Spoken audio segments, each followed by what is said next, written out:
And now let's take a look at the headlines. Indian Prime Minister Narendra Modi will witness Bharat Shakti, a synergized demonstration of indigenous defence capabilities in the form of a tri-services live fire and manoeuvre exercise. Indian Prime Minister Narendra Modi will unveil Master Plan, a $1.2 billion Sabarmati Ashram Memorial Project in Gujarat. Project aims to revitalise Mahatma Gandhi's teachings and philosophy for the present and future generations. Indian President Draupadi Murmu to attend the National Day celebrations of Mauritius as the chief guest. Indian Navy contingent to also participate. President Murmu discusses ways to deepen bilateral ties with Mauritian PM Jagannath, gives a rupee card to him. India slams China at UNSC over terror listing, accuses Security Council Sanctions Committee on Terrorism of allowing a system of disguised veto in blocking the listing of Pakistan-linked terrorists. For genuine, evidence-based listing proposals for globally sanctioned terrorists to be blocked without giving any due justification is uncalled for and smacks of doublespeak. And India's National Security Advisor G. Dowell meets Israeli PM Benjamin Netanyahu, discusses efforts to release hostages and the issue of humanitarian assistance.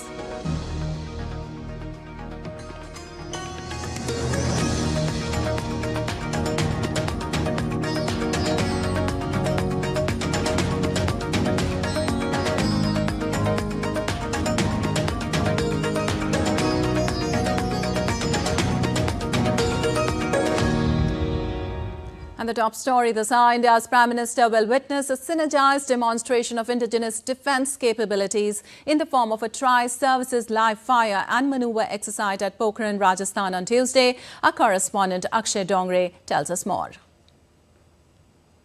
In the vast Thar desert of Rajasthan, India is all set to demonstrate its military might and indigenous capabilities through a joint tri-service exercise. The exercise is being called Bharat Shakti and will demonstrate an integrated tri-service firepower along with exercises aimed at showcasing the synergy between the Indian Army, Air Force and the Navy. This exercise will showcase high synergy, multi-service, multi-domain capability, thereby demonstrating inter-service integration. Since the event is being conducted at Pokhran, it imposes certain terrain restrictions on the employment of naval maneuvers. So therefore, such capabilities will be transmitted digitally on screen, and some of them will also be showcased in the static equipment display. Prime Minister Narendra Modi will also witness the synergized demonstration and the joint operations of the armed forces in Pokhran. The Bharat Shakti has on display an array of indigenous weapon systems and platforms as a demonstration of the prowess of the country promised on the nation's self-reliance initiative.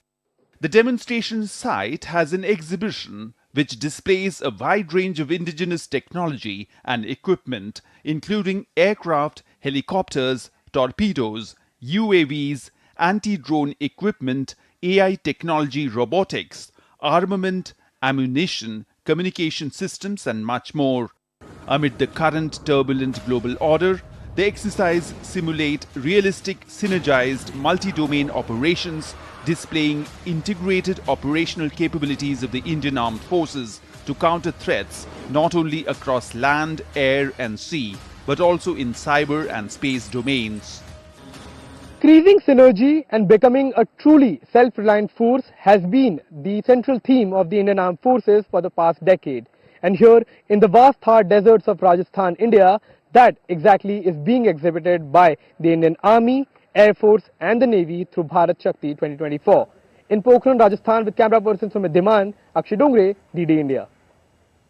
Well, Indian Prime Minister Narendra Modi is in Gujarat, where he will inaugurate the redeveloped Prasar Ashram. It was the first ashram established by Mahatma Gandhi after coming to India from South Africa in 1915. It is still preserved as a memorial and tourist space by Gujarat Vidyapith. Prime Minister will also launch the master plan of the Gandhi Ashram Memorial. The memorial will serve as an inspiration for future generations, fostering Gandhian thoughts, and will enliven the essence of Gandhian values through a process-informed principles of trusteeship.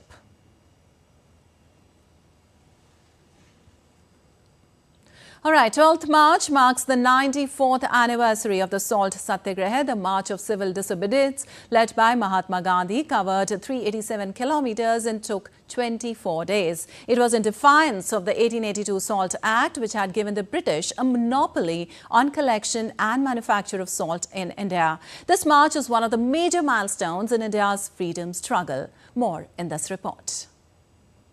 What is it about salt that can shake an empire? To use Mahatma Gandhi's words, next to air and water, salt is perhaps the greatest necessity of life. The Salt March of Gandhi did shake the British Empire. The non-violent Salt Satyagraha was a 24-day march in defiance to the British salt monopoly. It was an act of civil disobedience from the 12th of March 1930 to the 5th of April 1930. Gandhi inspires not only people in India but people around the world, and especially young people, in what can be done. And the Dandi March was this very unique way in which he communicated in times when none of our communication mechanisms which we have today were existing. But he could still catch and he could reach people all over the world to show the absurdity of the British system and their taxation.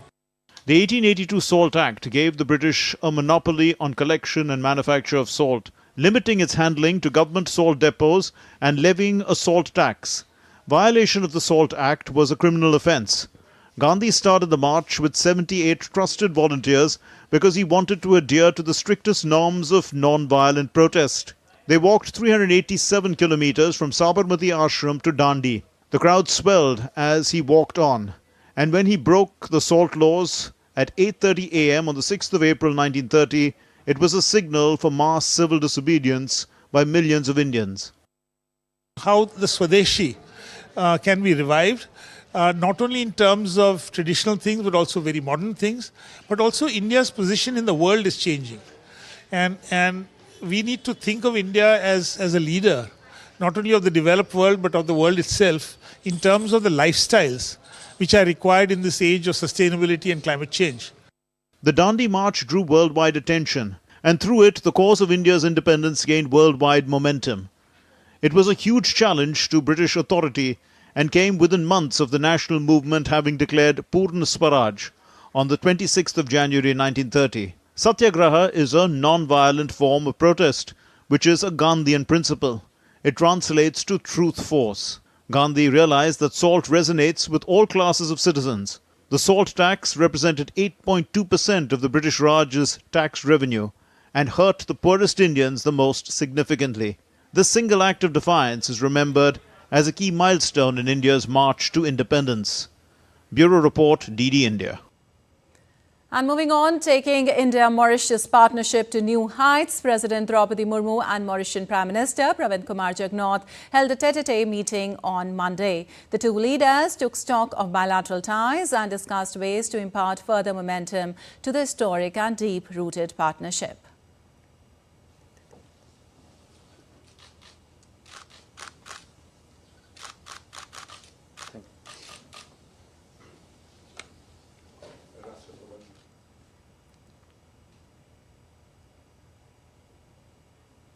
Also, in a special gesture, President Murmu presented an Indian rupee card to the Prime Minister Jugnauth.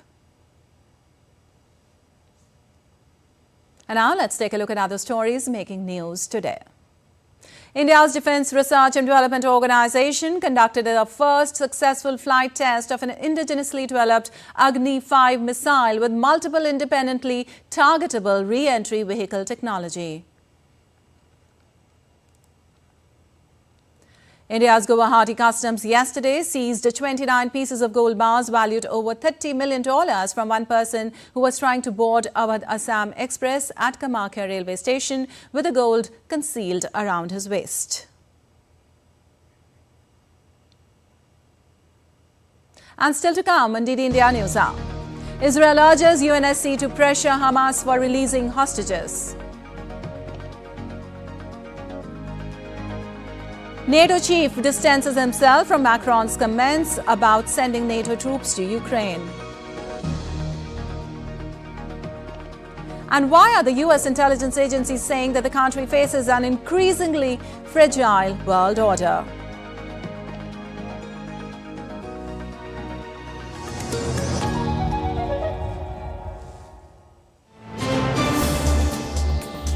Voice of a rising aspirational world. Stories of challenges, struggles and accomplishment. A world battling conflict, hunger and poverty. Embracing growth, development, science and technology. A voice of progress, a voice of unity. Watch Voice of the Global South with me, Akshay Dongre, only on DD India.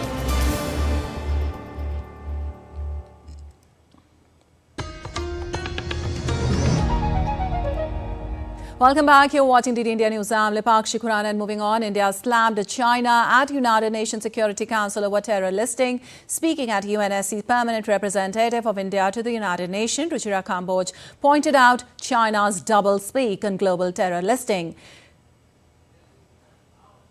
The decisions on rejecting listing requests are not made public.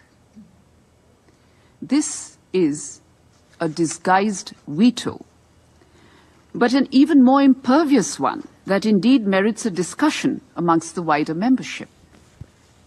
For genuine, evidence-based listing proposals for globally sanctioned terrorists to be blocked without giving any due justification is uncalled for and smacks of doublespeak when it comes to the Council's commitment in tackling the challenge of terrorism. While reiterating the need for reforms in UN Security Council, Indian envoy to UN pressed the case for Council reforms that expands both permanent and elected membership. What we therefore need is a Security Council that better reflects contemporary realities, the geographical and developmental diversity of the multipolar world of today, including the voices of the developing countries and unrepresented regions like Africa, Latin America, and the vast majority of Asia and the Pacific. For this, an expansion of the Council in both categories of membership is absolutely essential. Also, New Zealand Deputy Prime Minister and Foreign Affairs Minister Winston Peters arrived in New Delhi on Monday evening. Winston Peters is on official visit to India from March 10th to 13th at an invitation of India's External Affairs Minister Dr. S. Jaishankar. Both leaders are scheduled to hold a bilateral meeting today. The two leaders are expected to discuss bilateral relationship between the two nations. This is Peters' first visit to the country after the new government in New Zealand assumed office last November. And Belarusian Minister of Foreign Affairs Sergei Alenik is too in Delhi on a two-day official visit. The visit aims to strengthen the bilateral ties between Belarus and India. Sergei Alenik will hold talks with his Indian counterpart Dr. S. Jaishankar, heads of a number of ministries and government agencies. The two leaders are expected to discuss bilateral, regional and international issues in detail. And moving on, Indian National Security Advisor Ajit Doval called on Israeli Prime Minister Benjamin Netanyahu. Netanyahu updated Doval on recent developments in the fighting in the Gaza Strip. The two leaders also discussed the effort to release the hostages and the issue of humanitarian assistance. This was the first high-level visit from India to Israel since the conflict erupted on the 7th of October last year. Well, Israel has demanded the United Nations Security Council to put as much pressure as possible on Hamas to release the people it took as hostage. Foreign Minister Israel Katz on Monday addressed the 15-member council which met to discuss findings of a UN report on sexual violence in October's 7th attack. He called for sanctions to be imposed on Hamas, accusing the group of committing crimes worse than a terror organizations who had been targeted by the Security Council. I'm demanding from the Security Council of the United Nations to put as much pressure as possible on the Hamas organization to release immediately and unconditionally all kidnapped hostages. Hamas crimes are even worse than the terror actions carried out by Al-Qaeda, ISIS, and other terror organizations that were sanctioned here in the UN. Many countries have declared Hamas as a terror organization, including US, Australia, Canada, Japan, Paraguay, New Zealand, UK, the EU, and others. Please don't look away from the facts. Well, also, Special Representative of the Secretary General on Sexual Violence in Conflict, Pramila Paten's team visited Israel between January 29th and February 14th. The mission was intended to gather, analyze and verify information on sexual violence linked to the October 7th attacks. The UN team found clear and convincing information that sexual violence, including rape, sexualized torture and cruel, inhuman and degrading treatment have been committed against the hostages. With regard to the 7th of October attacks, we found that there are reasonable grounds to believe that conflict-related sexual violence, including rape and gang rape, occurred in at least 3 locations, namely the Nova Music Festival site and its surroundings, Road 232, and Kibbutz Reim. In most of these incidents, victims were first subjected to rape, then killed. In other locations, such as Kibbutz Kfar Aza, while circumstantial information may indicate the occurrence of sexual violence, reported incidents of rape could not be verified. Well, U.S. forces conducted 6 self-defense strikes, destroying an unmanned underwater vessel and 18 anti-ship missiles in Houthi-controlled areas of Yemen on Monday. Earlier in airstrikes, the U.S.-British coalition hit port cities and small towns in western Yemen. At least 11 people were killed and 14 others were injured in over 17 airstrikes. The strikes come just days after the first civilian fatalities and vessel loss in an attack off the port of Aden. Well, earlier, Houthis targeted commercial vessel, the U.S. ship Pinocchio, in the Red Sea. The attack comes as Houthis warn of escalating their operations. No injuries or damage were reported. The Iran-aligned Houthis began attacking commercial shipping in November. Despite reprisals from the U.S.-British coalition and other navies, the Houthis have escalated their campaign of attacks on commercial vessels in one of the world's busiest shipping lanes. Moving on, Ukraine's President Volodymyr Zelensky said on Monday that the situation along the front of Ukraine's war with Russia was the best it had been in 3 months, with Moscow's troops no longer advancing after the capture last month of the eastern city of Avdiivka. Zelensky in an interview said Ukraine had improved its strategic position despite shortages of weaponry, but suggested the situation could change again if new supplies were not forthcoming. Zelensky said Ukrainian forces had downed large numbers of Russian aircraft and continues to act in a strong manner in the Black Sea, where Russian military targets have come under repeated attack. And Kyiv's forces had built up 3 lines of fortifications over more than 1,000 kilometers of territory, he added.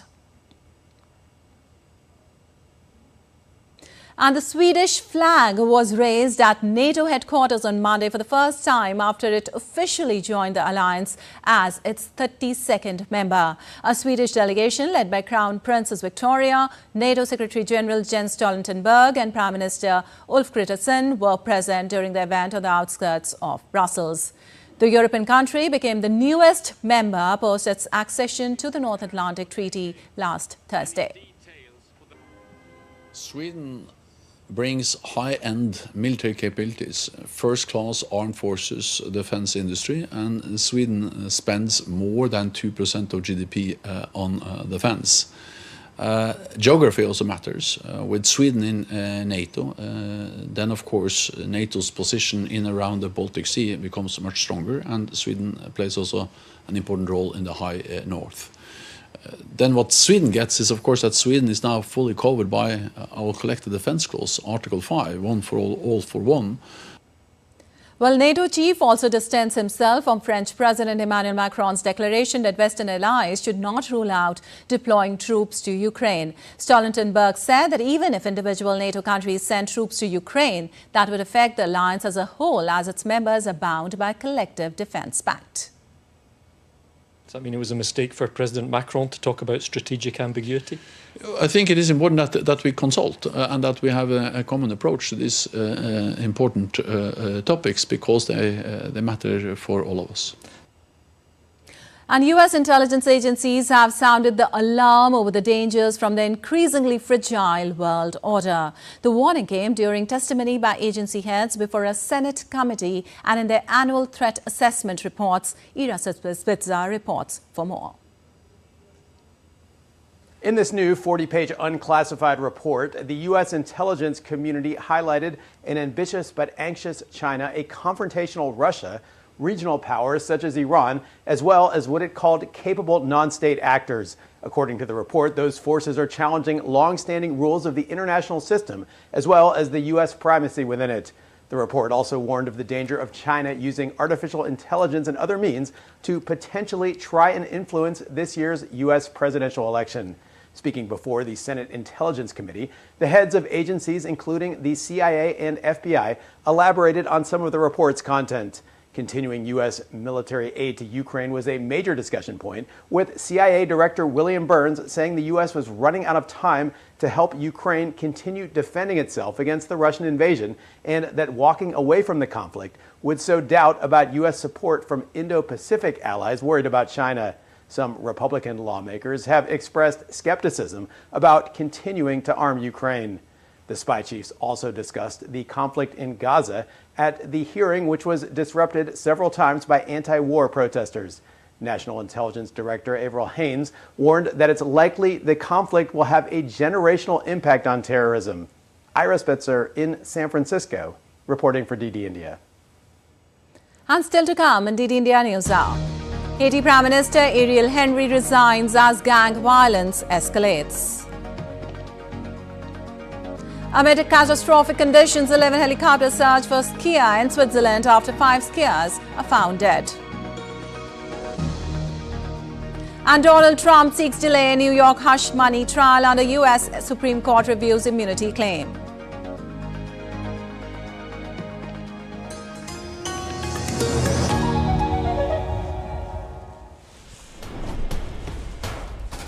Wherever news breaks, whatever it takes. Connecting corners, cutting across continents. Stories that matter from across the globe. Accurate, authentic journalism that serves you right. From politics to glamour, from sports to world affairs, with a fusion of aesthetics and substance. Introducing news in a new avatar. Experience the world through a new lens. Stay tuned to DD India for an exciting journey beyond borders.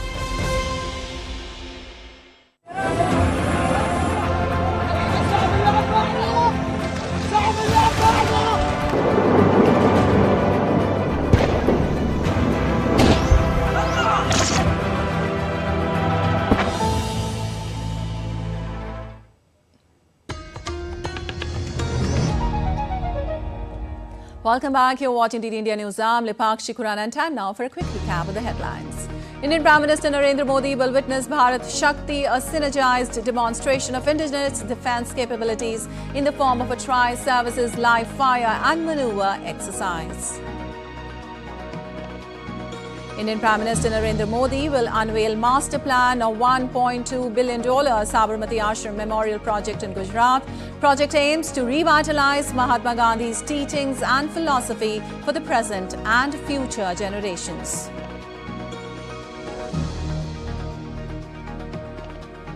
Indian President Draupadi Murmu to attend the National Day celebrations of Mauritius as the chief guest. Indian Navy contingent to also participate. President Murmu discusses ways to deepen bilateral ties with Mauritian PM Jagannath, gives a rupee card to him.